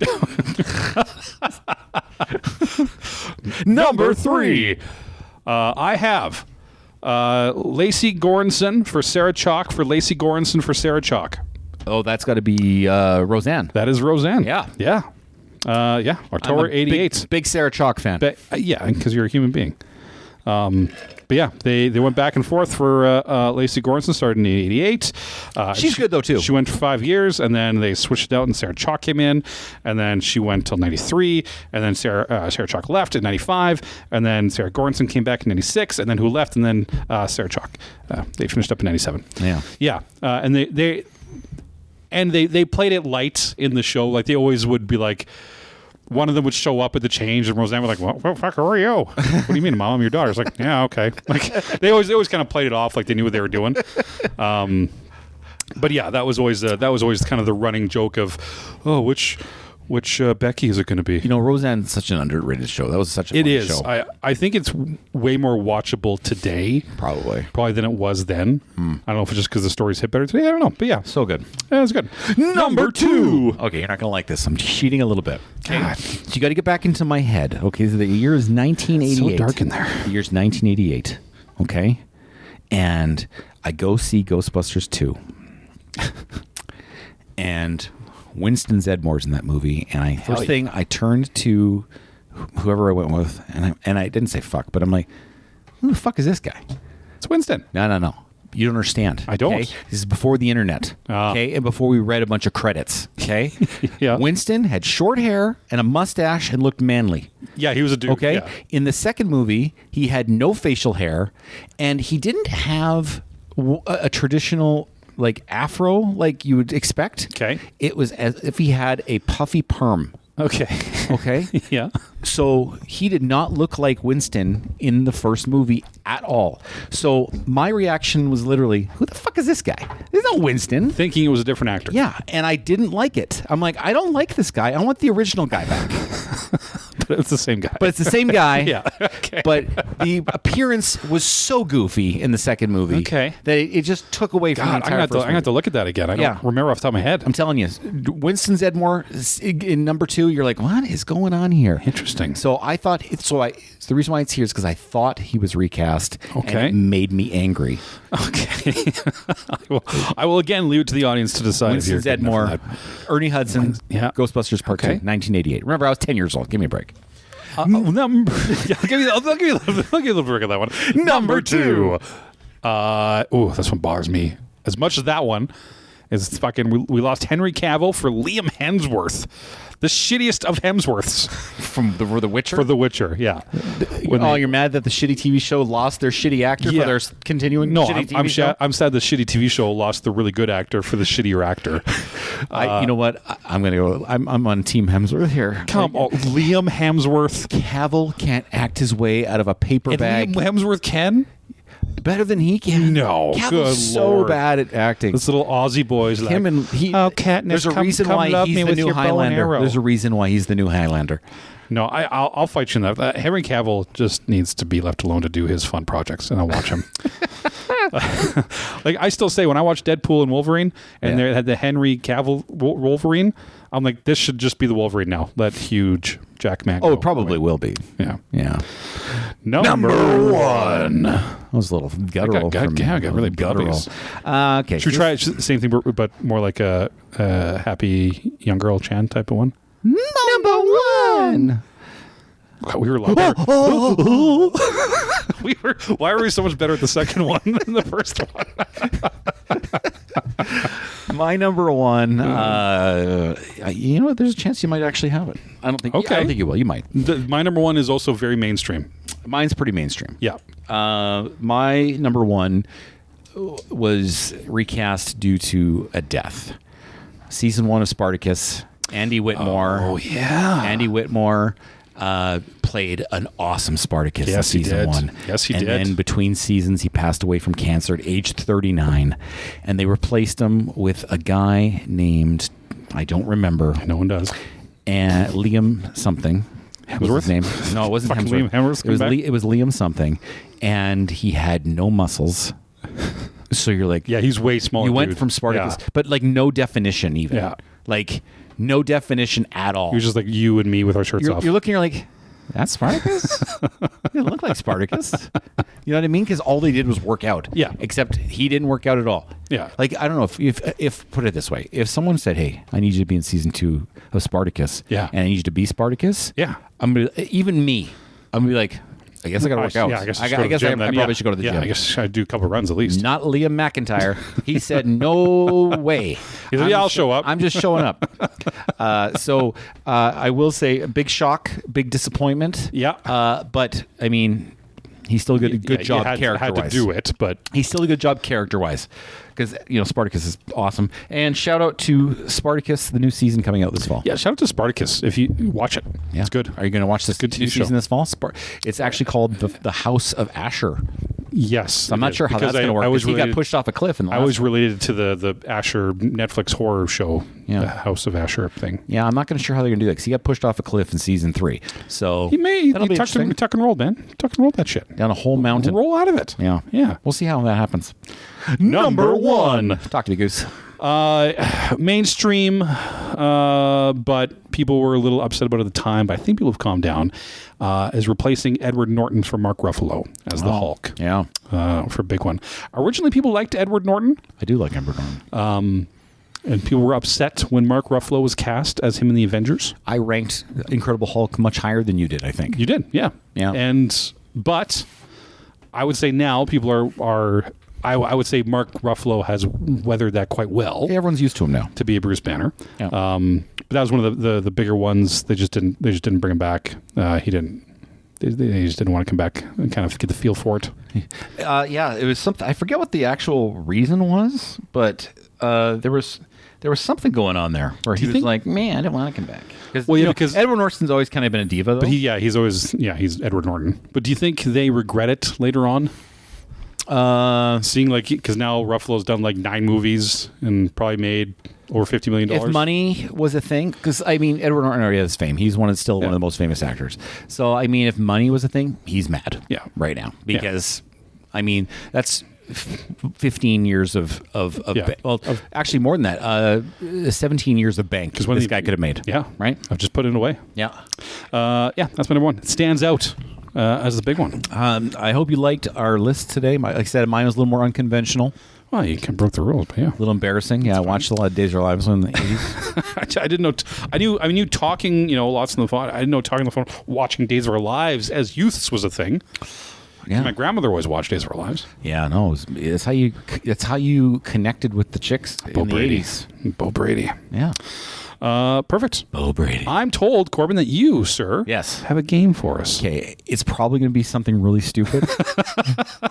So we're pretty much on par for our show. Okay, so yeah, on par for our show. But here's you know how when someone has a baby, sure, and they know it's a girl, and they decorate their little baby room in pink. Yeah, and if it's a boy, they decorate their baby room in blue. Yeah. And then if the baby's born and there's a shower and it's a boy and they just give a bunch of blue shit. Okay. Yeah. I thought, wouldn't it be fun to assign sexes to potato chips? And so you know how girls are associated with pink, boys are associated with blue. I'm going to name potato chip flavors and we're going to debate whether that's a girl flavor or a guy flavor. Okay. Does that make sense? It does. Okay. I'm going to write it down as we go. I just feel like I think this is. I know it sounds silly, but I think when we talk about it, it's going to make a lot of sense. We're going to unlock something here. We're going to unlock something. Okay. It's going to make a lot of sense to people. All right. First off, I'm going to do one which I think is a melon for both of us. I'm just going to toss up a grapefruit for both of us. Okay. Salt and vinegar chips. Yeah, boys. No, that's woman. That's a woman chip. Only girls like salt and vinegar. Hold on. Now, to be fair, I don't like salt and vinegar chips. I don't either. I just thought it was manly because it's tart and vinegary. No, it's like girls. Salt and vinegar. Oh, this is going to be scientific as fuck. Okay, so I want vinegar on my chips. Oh, but no, I think boys like salty light of the vinegar of the sea and that's how I look at it. Vinegar of the sea? Yeah, it's a thing. Don't Google it. I've never heard of it in my life. Okay, see, I told you this would be a stupid game, but I think it's hilarious. Okay, so we have one for girl. We're keeping track. And we have one for boy. Salt and vinegar, I still think are for girls. Okay, let's talk about all-dressed chips. For those who don't live in Canada, all-dressed chips are basically a blend of several different chips. Ketchup, barbecue, sour cream, and onion, salt, and vinegar. It's like all of them. Yeah. Okay? Really good flavor chips. Yeah. All dressed, what do you think? Oh, if I had to assign it, I'm going to say girl. It's a girl for sure. Yeah, I'm going to say girl. Okay, but why is it girl? And I have a reason. You go with your reason. I have a reason why it's a girl. Because, it's less to choose. It covers all the bases, and you can just have one that covers everything. Yeah, so kind of like that. Mine's a little more offensive in the way I'm going to present it. Okay, and I'm going to say this just about my wife, so I don't offend every woman that's listening. Sure, all two of them. Because girls can't make up their fucking mind, so they want all of the dresses. Yes, covering them off, and then. I want all of them. And see, I was thinking they don't want to offend anyone by their choice, so they're going to make the choice that covers everything. Girls don't give a shit if they offend people. I don't know where you get that from. Maybe I'm just watching the wrong Bo Brady shows. If a girl offends somebody and the person, whoever it is, takes offense to it, they just give them this look. Oh yeah, well, girl does, yeah. and then that's it. That's the end of the argument. I don't have to describe that look. Everyone knows what look you just gave me. Yeah, that. Girls don't matter. They don't care about offending people.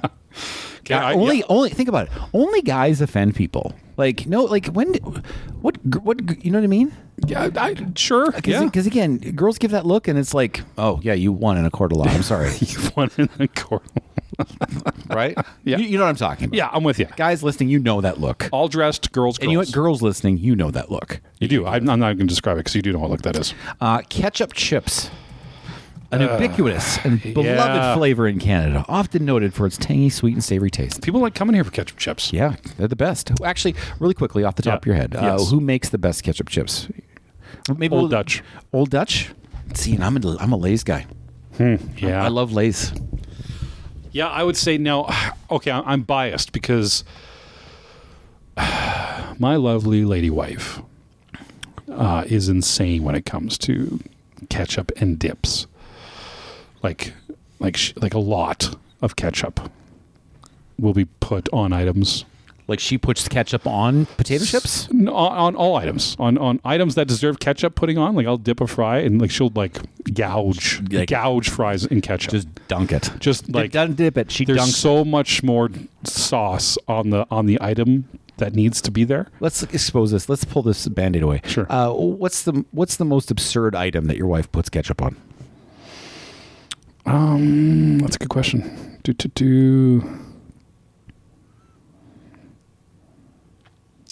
You know what it is. You're scared. I would happily say I don't know if it's absurd. Like I'm just it's the usual things. It's the volume and it's the volume. It's dip too. All right. Like dip and chip dip there. So because of this, I've never met anyone who likes it as much as her. That I have to say women for ketchup. And see, I'm okay. In a personal experience, I'm like ketchup is a dude's flavor. Right. Think about it. Boys like ketchup. I get what you're saying. But you know what I mean? I don't like ketchup as much as my wife does. Really? She loves ketchup. She likes ketchup, but she likes ketchup chips. That's different. Yes.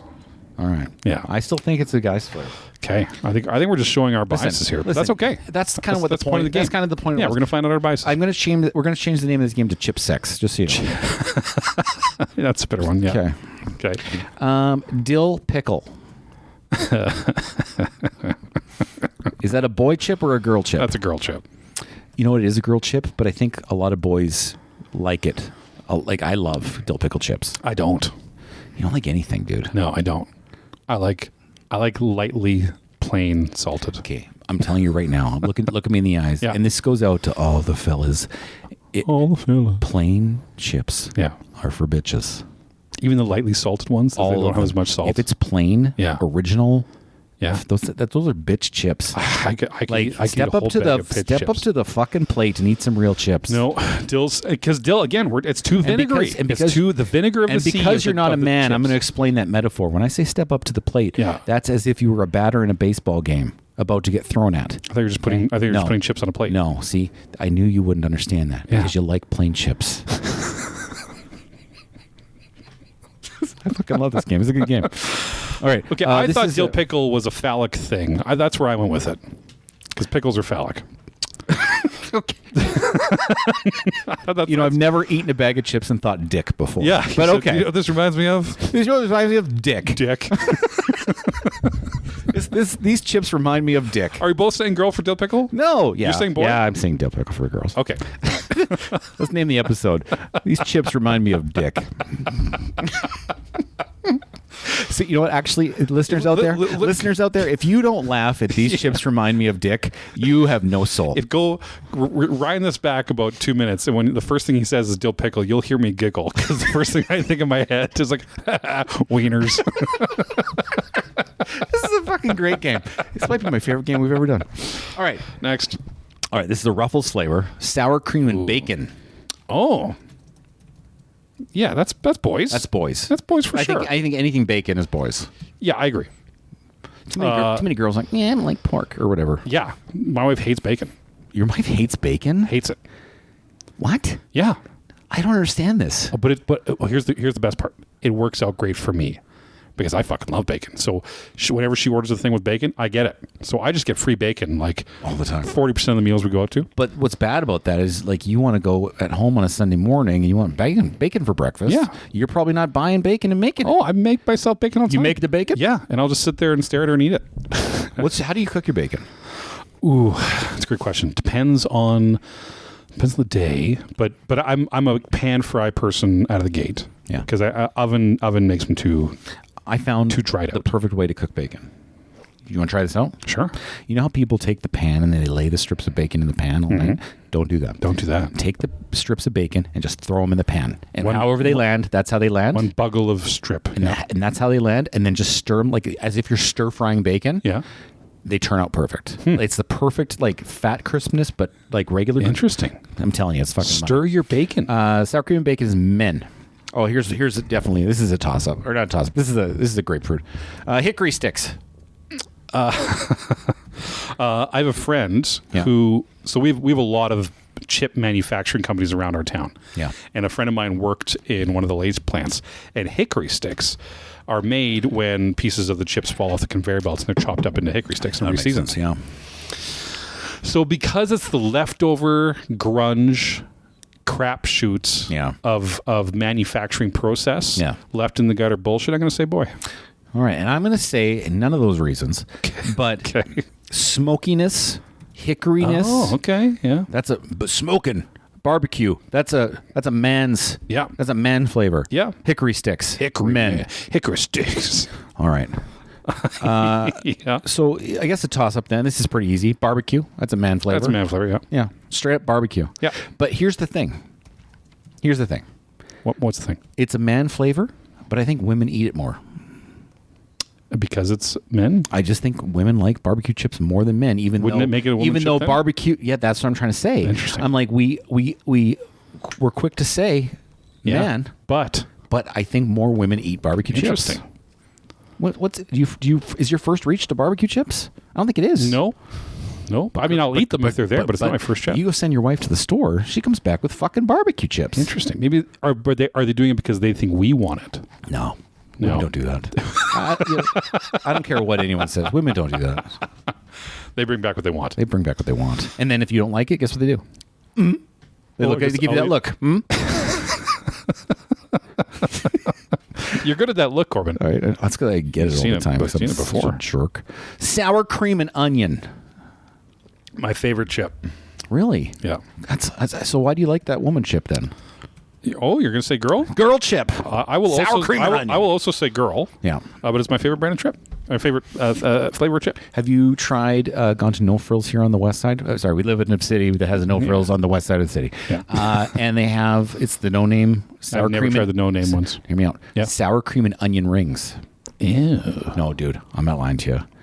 It's just puffed chip. It's like a puffed onion ring. Yeah. I'm telling you, your life would be changed. Come on. I'm telling you. No Frills, no name chip brand. If you like sour cream and onion, that's the Mecca. Like it's all downhill from there. I mean, I'll stop by there and get it. I'm telling you, you will make a trip every time for that. Big puffed fan swear, but I think we're both saying girl. Yeah. But it is my favorite. Jalapeno cheddar. I'm going to say girl. Yeah, I'm also going to say girl. Yeah. On this one. Because I think any cheese flavors are girls. I take this one as like girls' night outs. Like, hey, we're getting saucy. We're gonna have jalapeno cheddar ones because we're saucy, we're crazy girls. And I think cheese, and I think girls. Yeah. Oh, okay. I don't know. Just shut up. That's what I think. Because of breast milk. Yeah, that's exactly it. Yeah. You know what? When I think about chips, I think about just dicks. He's just cheese. Just huge dicks. We're learning a lot about ourselves, Corbin. Fuck you guys. Listen, if you guys are not laughing at this, you have no soul. Well, it's going to be most laughing and some saying, I like salt and vinegar chips. I know, right? Girls, I don't know why they don't. Girls like those chips. chips. Fuckers, why are you saying that? Because you like dick.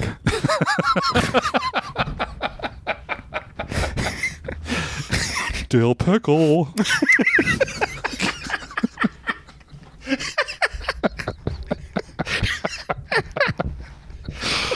All right, so Dorito flavor. Oh, Doritos. Sweet, no. Sweet chili heat.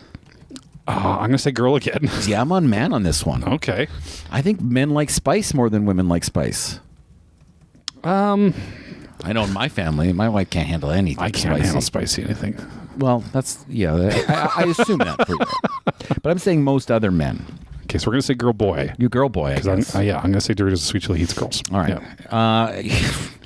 Plain, original, classic, lightly salted. That's boys for sure. That is so not boys at all. It's better for you. You know what? If it's boys, it's a certain kind of boy, okay? I like salted. I don't like salted chips. They're good. So you're saying girl? That's a girl chip. That's for sexist. sure. That is sexist on your part. For sure. This is your first and only sexist answer. This whole game is sexism. Oh, man. I'm trying to think of, have I missed any? What other? Are we ending on plain? Cool Ranch. Yeah, I was going to say, there's the other Dorito you got to talk about. Yeah, we got some other ones. Cool Ranch. I'm going to say boy because like every 90s and early aughts like video game commercial sweaty basement boy, it's always Cool Ranch Doritos beside them. I'll get you. Cool Ranch Doritos and Mountain Dew. Yeah, okay. Yeah, so I'm going to say boys. All right, our last one. What are you going to say? I think. Oh yeah, that's dudes for sure. Okay. I'm gonna say unless I've forgotten some really good ones, I'm gonna say it's our last one. Okay. What time do you have time? Oh, it's only an hour and 36. Yeah, we're hitting right on the point. Finish. Hawkins Cheesies / Cheetos. Now, here's the thing. I think Cheetos. I was gonna say there's two different ones. I think are girls, and the cheesies. and I think Hawkins Cheesies are men. Which one's the crunchy one? The Hawkins Cheesies. Cheesies, crunchy. Well, that's not true. There's different kinds of Cheetos. There's the puff Cheetos, and then there's the hard crunchy Cheetos. That's only the puff to the super hard Cheetos. Yeah. Or not Cheetos at all. They're the Hawkins Cheesies. Cheesies. Yeah. Yes. Those are men. Those are men. Because they're hard and crusty. Yeah. Like men. Like men. And the soft, puffy ones like bitches. have cheddar, like breastfeeding women. Yeah. Because they have cheese on them, right? So what I want you to do is now don't tell your wife about this. Tell her not to listen to this episode. Yeah, don't listen. Don't worry, she doesn't. And then just watch her chip habits, and then see where we're at on this. I think. Okay. Is there any other chips that we can go with here? You named off the ones that I do. Plain and sauce. Oh, Mexican chili. What is that? Is that another Dorito? That's an old Dutch chip. Mexican chili. Oh, it is Mexican. Yeah, it is old Dutch. I hate Mexican chili. And not because it tastes bad, because I just don't like Ripple chips. Yeah, that'll be a boy thing, I think. It's a boy thing? Yeah. But I just as a side note, I hate all Ripple chips. I don't care how good the flavor is. Unless it's a dip. Unless you're using it strictly for dipping, like in a dip. But yes, like even just a plain Ripple chip is I don't useless. like them. Even then, I don't like them. So you don't like the lightly salted? Ripple? No. Okay. If I'm having lightly salted, it's got to be a Lay's thin chip. Ugh. Yeah. So out of all of these, we got 1, 2, 8 together. So we were a little over half correct. With each other. But I think we've identified a lot more than just whether girls or boys. Yeah, it sounds like you identify with a girl. You're going to learn about yourself. You're going to ask some questions about yourself after this. This was a learning lesson. If you see us, tell us what chips is what sex. Yeah, let us know.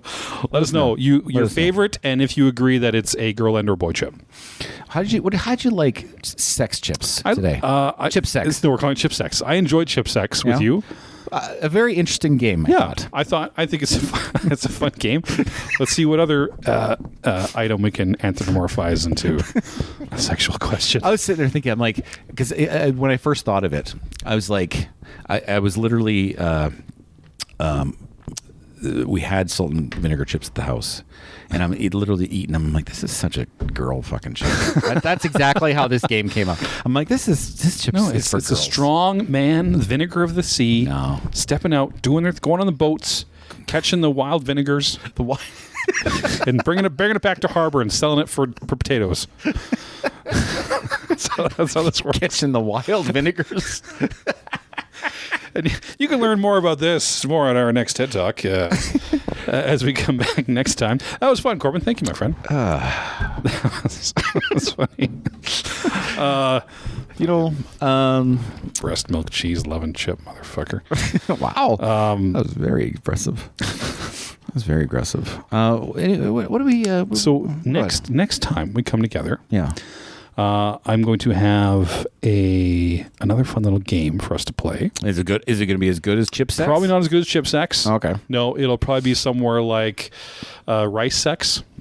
Rice sex? Yeah, it's not as good as chips, but okay. Okay. It fills the hole. I don't know how rice and chips are even in the same ballpark. Yeah, that'll be part of the fun. Okay. That's how we'll find it out. Okay. We'll go from there. Yeah. And thank you guys. Thanks for listening to us talk about Chipsex, everybody. You guys are awesome. A good lean naked gun length running time of this I episode. love a tight lean move. Yeah. Let us know if you like more, less. We'll probably read it. We're probably buying and reading anything.